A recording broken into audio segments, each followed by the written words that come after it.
Halo Reach was Bungie's last attempt to make a Halo game in their beloved series.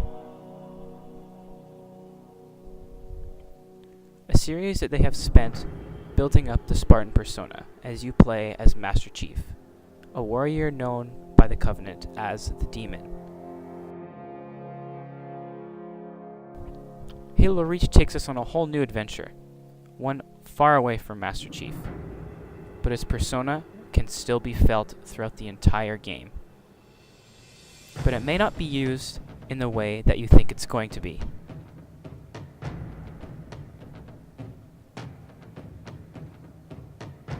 This is Halo Reach, and an analysis of Spartan death.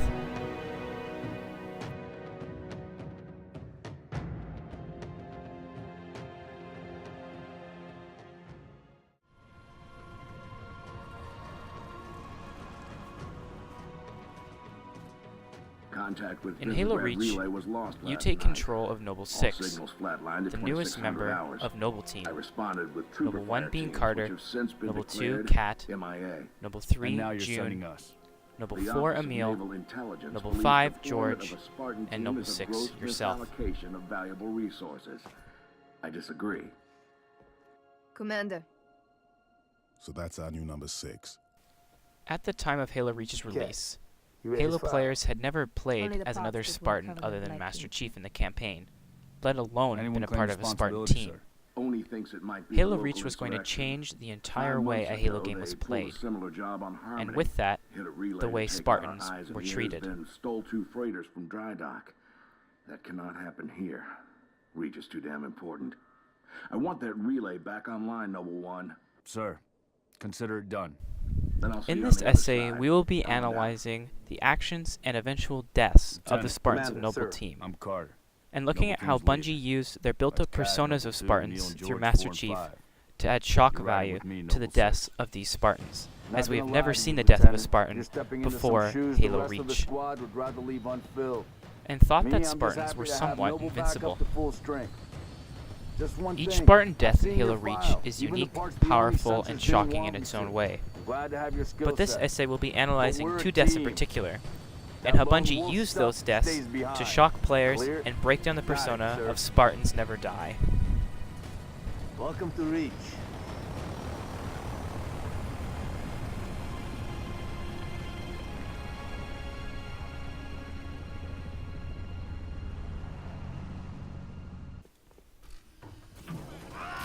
Throughout most of the campaign, you spend your time fighting alongside your fellow members of Noble Team, attempting to save and protect Planet Reach from an enemy Covenant invasion.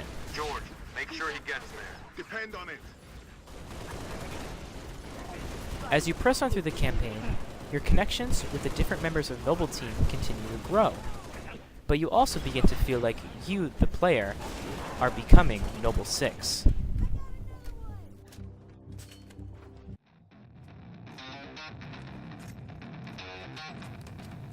This phenomenon is thoroughly analyzed in an essay done by Christoph Klimmt about video game identification. The essay is titled Identification with Video Game Characters as an Automatic Shift of Self-Perceptions. And the essay works to explain the theory of video game identification through tests done on gamers who had recently played through a first-person shooter, and the feelings and perceptions they had after playing through the game as a soldier. The study concluded that after playing a first-person shooter, the gamers began to self-identify and embody themselves as a soldier. Even though they were only playing as a soldier through a screen, the people playing would actually see themselves as being stronger and braver. This theory of video game identification can be felt throughout the entire Halo series, and Halo Reach is no different. You are playing as a super soldier after all, and you feel more powerful than you have in any other first-person shooter game you've been playing, as you're able to walk up and mow down Covenant enemies left and right with your energy shields and very powerful weapons. But Halo Reach does something different. It's able to show that Spartans in fact do have weaknesses that can be capitalized on. And because video game identification has been such an important part of the Halo series, as you are inhabiting an invincible soldier, the weaknesses shown in this invincibility throughout Halo Reach's campaign strike that much more of a chord with hardcore Halo fans, as their invincible super soldiers can be taken down by one single shot. Vacating the area. And that in a hurry. How often you see Covenant This next retreat for no cutscene reason? perfectly summarizes how well Radiation Halo flare. Reach Big, contrasts 40 million root guns. Spartans Just from lost other Han. Halo What's going games. Atomic excitement scrambled the signal. 90 million now. Source? Airborne. Close. How close? As brave, powerful, or invincible you thought your embodied Spartan was, here we can see them put to the absolute mercy of the Covenant.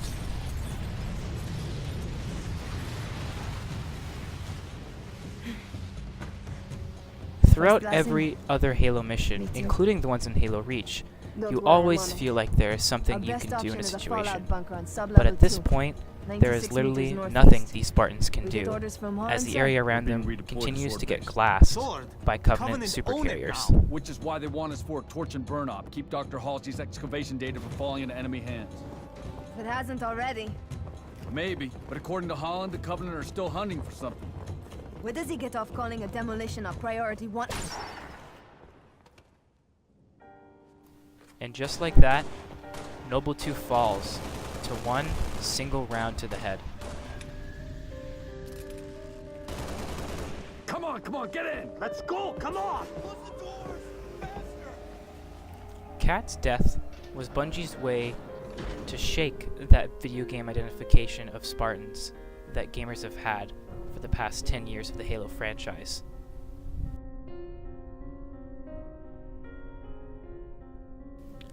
Not only did it show how quickly a Spartan could fall, but it also showed how easily a Spartan could fall and how little effort it could truly take to kill one of these thought to be invincible super soldiers.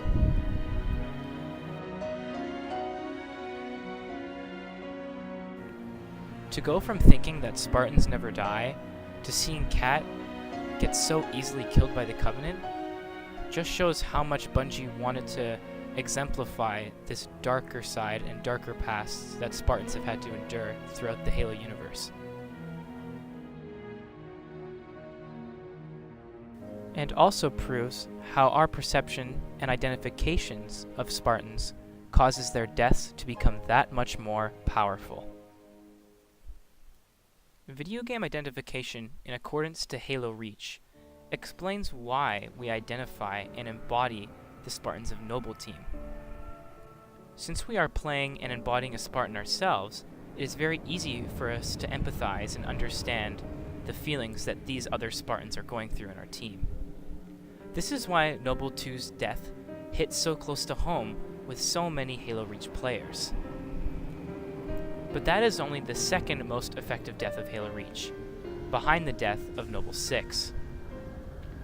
The death of Noble 6 is amplified to the player, as it is in fact your Spartan that is falling to the Covenant, something that has never happened before in a Halo game. In the final mission of the Reach campaign, Lone Wolf, you're one of the last humans left on an abandoned planet Reach that has been taken over by the Covenant.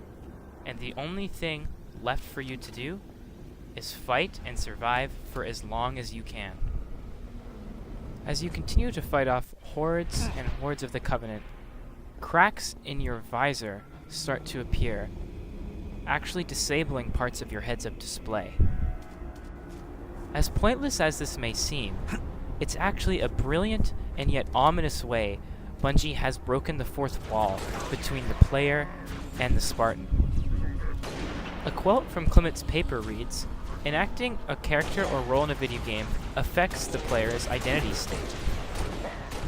These visor cracks help shift the identity state of the player, as they can see Noble 6's destruction happening from a first-person perspective. This change in identity state was a sort of realization each player came to once completing the Halo Reach campaign, and it was a part of the Halo universe Bungie really wanted its players to discover. It was the unfortunate realization that no matter how strong a Spartan may be, none of them are invincible, and that eventually, all Spartans, even the ones you play as, like Noble Six, can, will, and do fall. Halo Reach was Bungie's way to show the darker history of Spartans. And it effectively changed not only how Spartans were seen in Halo lore, but how each player personally embodied and identified with the super soldiers, Spartans.